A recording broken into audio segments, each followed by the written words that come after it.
horror, let's continue on with that, and let's talk about this Army of the Dead sequels that was supposed to be coming out. And then it says Army of the Dead was meant to be Netflix's fun and emboldened new horror franchise with plans for more entries. However, following two lackluster versions of Rebel Moon, word on the cinematic streets is that any plans for Army of the Dead sequels, including Planet of the Dead and its animated prequel, Lost Vegas, has been quietly shelved. Now, I don't understand how come this Army of the Dead franchise had to suffer due to the lackluster reception of Rebel Moon. Because what are the numbers on Rebel Moon? I don't think we've even heard any type of numbers on how well it does. And that's the thing that irritates me about streaming service, because everybody be trying to, well, his thing is number one, even though when you say something terrible, oh, but it's number one on the streaming service. I'm like, according to what and who and what data? Like, first of all, we don't get any kind of data release or any kind of anything from these people for us to even know how we can tally up the numbers. Similar to when you go to the movies and opening weekend, we find out them tally numbers from a certain film on how well it's tracking, or even before it comes out, how well it's tracking, and then post when it's been in the theater and how they tally up all that box office coin. So we don't even know like how well Rebel Moon was doing on Netflix. We just got to take their word for it and just be like, okay, well, that's what they said, so we just go along with it.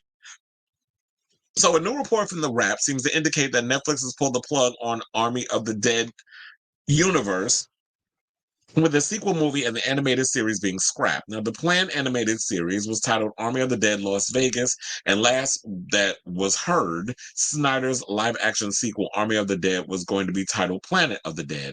Both projects, however, may have been buried 6 feet under. Ha ha.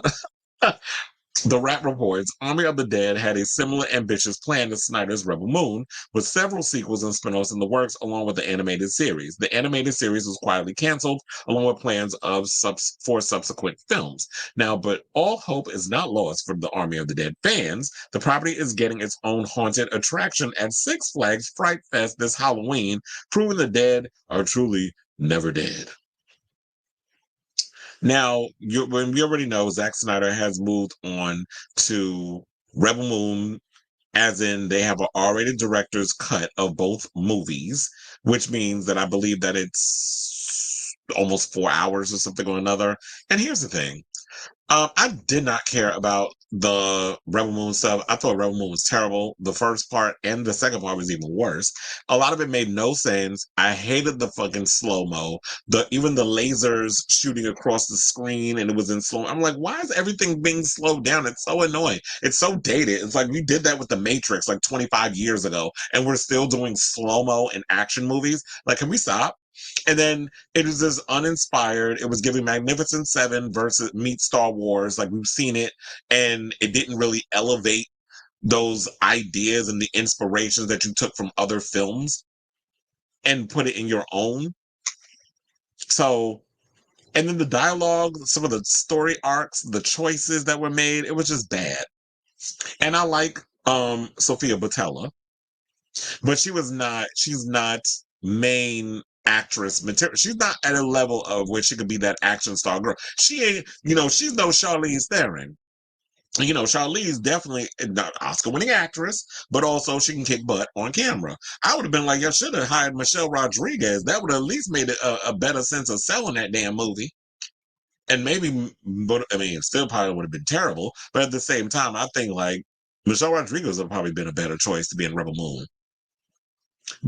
And Sophia Botella, she has been good in a lot of things that she's done, including Atomic Blonde, which she was in with Charlize Theron. However, she's just not at a place where she's strong enough to carry a movie on her own.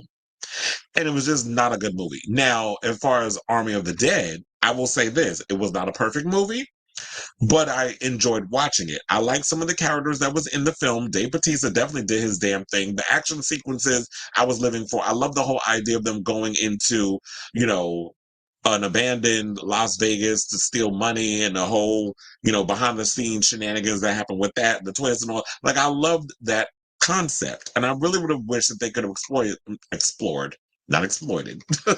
But I would like to see them explore that world more. And this is why I don't understand. Like Netflix, where are your priorities? Y'all put money into the wrong things. You put money into this stupid ass um Rebel Moon crap, but you don't want to invest in this zombie idea. I like the whole alpha, they communicate, and this whole little thing that they were coming up with the zombies, like the way that the zombies that you see in the picture. These are some cool looking zombies.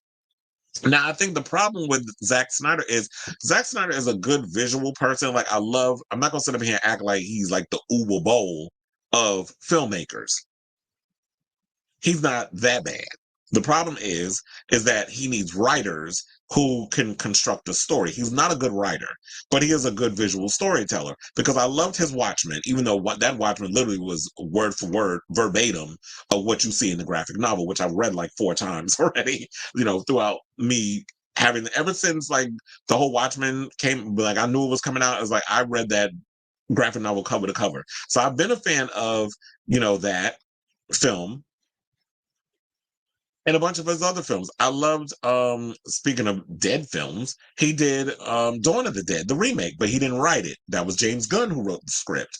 So that's why it works. So he needs to be a gun for hire. Or if you have ideas, put together a writer's room and have them help you come up with concepts to flesh out your story. If writing is not your strong suit, and character development is not your strong suit, then you hire people that can help structure all that. But I think a lot of times some people with their damn egos, they just don't want to bring other people into the situation, and that's when your art gets ruined.